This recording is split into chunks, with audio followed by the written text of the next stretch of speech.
సంవత్సరాల తరబడి ఎన్ని మందులు వాడినా మీ మోకాల నొప్పులు తగ్గట్లేదా? ప్రాణ పెయిన్ క్లినిక్ లో అత్యాధునిక చికిత్స. మొత్తం ఇప్పుడు కార్పొరేషన్ల పదవులు కానీ అంటే ఆయా పార్టీల బలాబలాలను బట్టి పంపకాలు అయితే జరుగుతున్నాయి. ఇప్పుడు అంటే సాధినేని యామిని గారు ఇప్పుడు బీజేపీ మౌత్ పీస్గా ఉన్నారు, అధికార ప్రతినిధిగా ఉన్నారు, ప్రజా సమస్యలపైన మాట్లాడుతున్నారు, ప్రతిపక్ష హోదా లేని వైఎస్ఆర్ కాంగ్రెస్ పార్టీ మీద విరుచుకుపడుతున్నారు.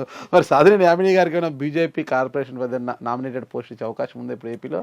నాగరాజు గారు, నా 11 సంవత్సరాల రాజకీయ అనుభవంలో నేను నిజంగానే మనస్ఫూర్తి రియలైజ్ అయింది ఒకటి. మేము అంటే బాధ్యత అంటాం, మామూలు మిగతా పార్టీలో ఏంటంటే పదవి అని అంటారు, మరి భారతీయ జనతా పార్టీ ఏంటంటే బాధ్యత, ఇట్స్ రెస్పాన్సిబిలిటీ. ఏ బాధ్యతలో ఉన్నా సరే, అంటే ఈ పార్టీని మామూలు ఎక్కడున్నా సరే, దానికంటే మంచి నిజమైన పని చేయగలిగేటటువంటి బాధ్యత ఒకటి ఉంది, అది కార్యకర్త బాధ్యత. ఎందుకు నేను అది పర్సనల్గా రియలైజ్ అయ్యా. ఎన్ని ఆడ్స్ అప్స్ అండ్ డౌన్స్ నా రాజకీయ జీవితంలో మీరు ఎందాక అన్నట్టుగా చాలా హైప్ చాలా చూసిన తర్వాత సాధారణ కార్యకర్త నుంచి మామూలుగా భారతీయ జనతా పార్టీలో నేను సాధారణ కార్యకర్తలానే వచ్చాను. 2 ఏళ్ళు కార్యకర్తలాగా ఉన్న ఎటువంటి బాధ్యత లేకుండా, తర్వాత 2 ఏళ్ళు మహిళా మోర్చాలు ఉన్నా, 2-3 ఏళ్ళు, తర్వాత ఇప్పుడు అధికార ప్రతినిధి అయ్యాను. సో ఇంత చూసిన తర్వాత సాధారణ కార్యకర్తలాగా నేర్చుకునేది ఎంతో ఉంటుంది, చేయాల్సింది కూడా ఎంతో ఉంటుంది బాధ్యత. నాకు అది చాలా సంతృప్తి. కాబట్టి ఈ రోజున బీజేపీ నాకు ఏదో నామినేటెడ్ పోస్ట్ ఇస్తుందా, దానివల్ల నాకు ఇంకేదో వచ్చేస్తుందన్న అలాంటి నాకు అసలు ఆలోచనలు లేవు.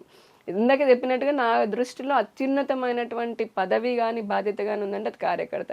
I'm very happy for that. ఏదైనా వచ్చింది అని అంటే ఇప్పటివరకు పని చేసినటువంటి మన అనుభవాన్ని, ఆ పనితీరుని చూసి పార్టీ ఇంకొంచెం బాధ్యత పెంచుతుందేమో, ఇంకొక రోల్లో అలా కూర్చోపెడుతుంది అంతే. అలా లేదనుకోండి ఇంకా ఇలానే ఉంటాము, లేదా రకరకాల పాత్రల్లో పనిచేయాలి కదా కార్యకర్త అంటే. ఏ పాత్ర, ఇప్పుడు ప్రధానమంత్రిగా నరేంద్ర మోదీ గారు ఉన్నారు, ఆయన ప్రధానమంత్రి అనేది ఒక బాధ్యత, ఆయన ఒక రోల్. అది అంతకుముందు సీఎం లాగా ఉన్నారు, అది ఇంకొక రోల్. అలాగా ఏ రోల్ ఇచ్చినా చేస్తాం. సో ఓవరాల్గా అటువంటిది ఇస్తే మంచిది, ఇవ్వకపోయినా కార్యకర్తలాగా మరీ మంచిది.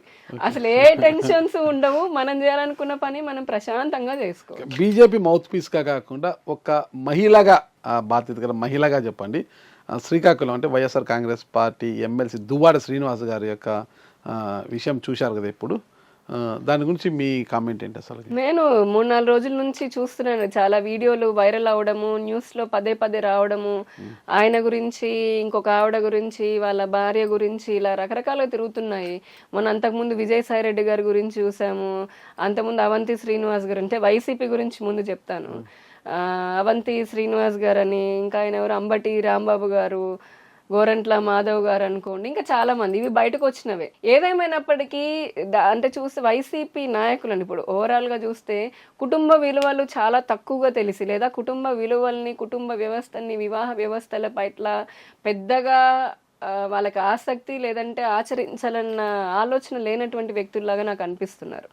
అంటే నేను చెప్పేది వ్యక్తిగతంగా అడిగారు కాబట్టి, ఒక మహిళలాగా ఒక ఉపాధ్యాయుడు ఉన్నాడు అనుకుందాం, 10 మంది పిల్లలకి చదువు చెప్తాడు అనే గురువులాగా ఉన్నప్పుడు ముందు ఆ గురువు చాలా క్రమశిక్షణతో ఉండాలి, అలానే అలాంటి మంచి బుద్ధులను తను ఆచరించి పిల్లలకి నేర్పించాలి.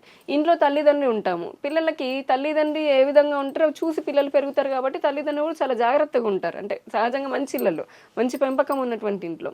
అలాగే ఒక నాయకుడు అయితే, ప్రజా క్షేత్రంలో ఉన్న వాళ్ళైతే గనక, అది రాజకీయ నాయకుడు కానివ్వండి, ఇంకెవరైనా సరే, ప్రజలు ఎక్కువగా మనల్ని చూస్తున్నారు, మనల్ని అనుసరిస్తున్నారు అని అనుకున్నప్పుడు ప్రజలకి అంటే వ్యవస్థల్ని, విలువలని గౌరవించే విధంగా మన నడవడిక ఉండాలి అనేది నేను నమ్ముతాను, అది బలంగా. అలా కాకుండా ఇటువంటి కుటుంబ సభ్యుల మధ్యన ఇటువంటి ఆరోపణలు చేసుకోవడము, లేదా వివాహేతర సంబంధాలు పెట్టుకోవడం అనేది ఖచ్చితంగా ప్రజాప్రతినిధిలాగా వాళ్ళు ప్రజలకి తప్పుడు సంకేతాలు ఇస్తున్నారు, అది మంచి వ్యవస్థ కాదు అనేది నా అభిప్రాయం.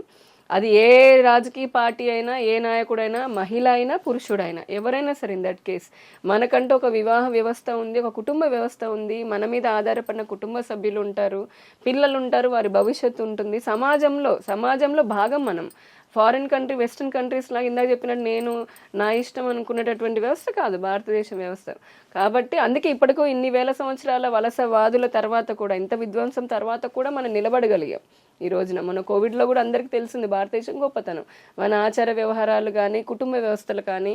ఈరోజు ప్రపంచంలో ఎంతోమంది ఫారిన్ రీసెర్చ్ రాసిన ఒకే ఒక మాట, ఈవెన్ ఫారిన్ నేషన్ అధిపతులు చెప్పే మాట, భారతదేశానికి వెళ్ళి మేము రీసెర్చ్ చేయాలి దేనిపైన అంటే ఒకటి భారతీయ వ్యవస్థల పైన, ముఖ్యంగా వివాహ కుటుంబ వ్యవస్థ పైన అని చెప్తారు ఈ రోజుకి.